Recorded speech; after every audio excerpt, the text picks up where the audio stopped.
Tax की दुनिया में एक बहुत बड़ा धमाका हुआ है। नया इनकम टैक्स एक्ट 2025। आज के इस एक्सप्लेनर में हम इसी भारी भरकम कानूनी बदलाव को डिकोड करने वाले हैं। हम समझेंगे कि आखिर ये नया एक्ट अपने साथ क्या-क्या लेकर आया है और फिनटेक्स प्रो जैसे प्लेटफॉर्म्स इस पूरे सिस्टम को समझने में प्रोफेशनल्स की कैसे मदद कर रहे हैं। सच मानिए, ये सिर्फ एक छोटा-मोटा अपडेट नहीं है, बल्कि काम करने के पूरे तरीके में एक बहुत बड़ा गेम चेंजर है। तो चलिए बिना देरी किए सीधा मुद्दे पर आते हैं। आज हम किन किन चीजों को कवर करेंगे। शुरुआत करेंगे नए टैक्स एक्ट 2025 से, फिर बात करेंगे ट्रांजिशनल फेज की मुश्किलों पर, बुनियादी ढांचागत बदलाव, फ्री रिसोर्सेज, प्रैक्टिकल कोर्सेज और अंत में इनके मुख्य फायदों पर भी नजर डालेंगे। सबसे पहले बात करते हैं हमारे पहले पॉइंट की, नया इनकम टैक्स एक्ट 2025। देखिए, तथ्य एकदम साफ हैं। 1 अप्रैल से नया इनकम टैक्स एक्ट 2025 और उसके साथ साथ इनकम टैक्स रूल्स 2026 आधिकारिक तौर पर लागू हो चुके हैं। मतलब अब पुराने ढरे पर काम नहीं चलने वाला। हर टैक्स प्रोफेशनल को अब इस नए सिस्टम को अपनाना ही पड़ेगा। ये कोई फ्यूचर की बात नहीं रह गई है, बल्कि ये आज की बिल्कुल पक्की सच्चाई बन चुकी है। अब आते हैं दूसरे और सबसे अहम हिस्से पर, ट्रांजिशनल फेज का चैलेंज। आखिर ये दौर इतना मुश्किल क्यों माना जा रहा है? इस टाइमलाइन पर गौर कीजिए, ये काफी कुछ साफ कर देगी। अप्रैल 2025 में नया एक्ट लागू तो हो गया, लेकिन असेसमेंट ईयर 2026-2027 एक ट्रांजिशनल फेज होने वाला है। इसका मतलब समझते हैं? मतलब ये कि रिटर्न तो पुराने एक्ट के हिसाब से ही फाइल होंगे, लेकिन उसी वक्त नए एक्ट की पढ़ाई भी करनी होगी और जो पूरी तरह से नए टैक्स फॉर्म्स हैं वो जाकर 2027 में आएंगे।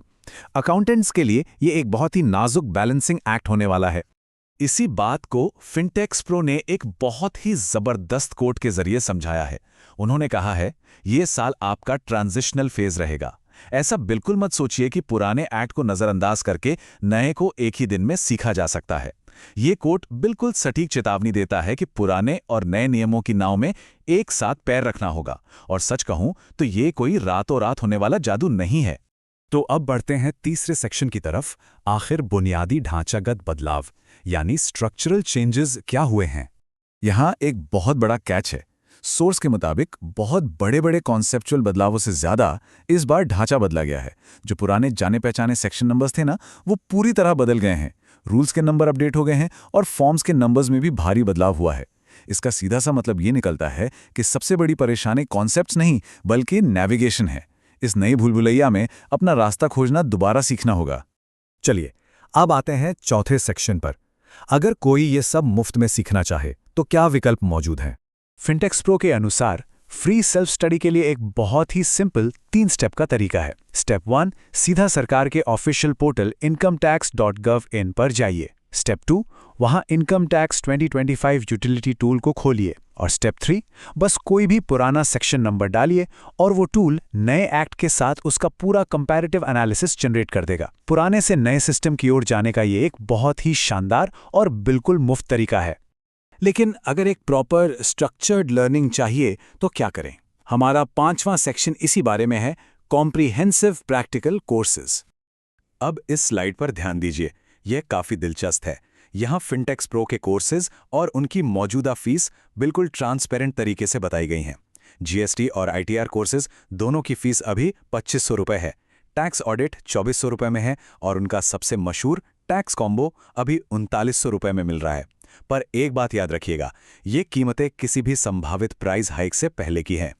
अगर सिर्फ इनके आईटीआर कोर्स के सिलेबस को ही देखें तो इसकी गहराई काफ़ी इंप्रेसिव है। इसमें आईटीआर 1 से लेकर 6 तक सब कवर्ड है, चाहे वो फ्यूचर एंड ऑप्शंस हो, क्रिप्टो हो या विदेशी संपत्तियां। और हाँ, इस बार एनजीओज और ट्रस्ट के लिए आईटीआर 7 भी जोड़ दिया गया है।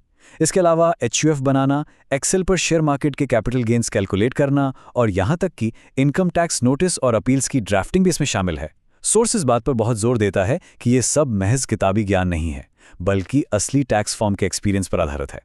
अब यहाँ एक बहुत ही अर्जेंट अपडेट है जिस पर गौर करना जरूरी है।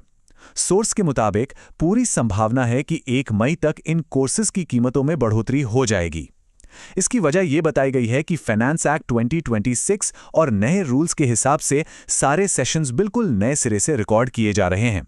जाहिर है, इस भारी मेहनत और नए कंटेंट के जुड़ने की वजह से कीमतों का बढ़ना तय माना जा रहा है। तो फाइनली अब हम आते हैं अपने छठे और आखिरी सेक्शन पर, इस प्लेटफॉर्म के की फीचर्स और बेनिफिट्स। ये तुलना देखिए, काफी कुछ क्लियर हो जाता है। आमतौर पर लर्निंग प्लेटफॉर्म्स पर नॉन हिंदी स्पीकर्स के लिए भाषा की बड़ी दिक्कत होती है, वीडियो देखने की लिमिट्स होती हैं और नोट्स भी बिखरे हुए मिलते हैं।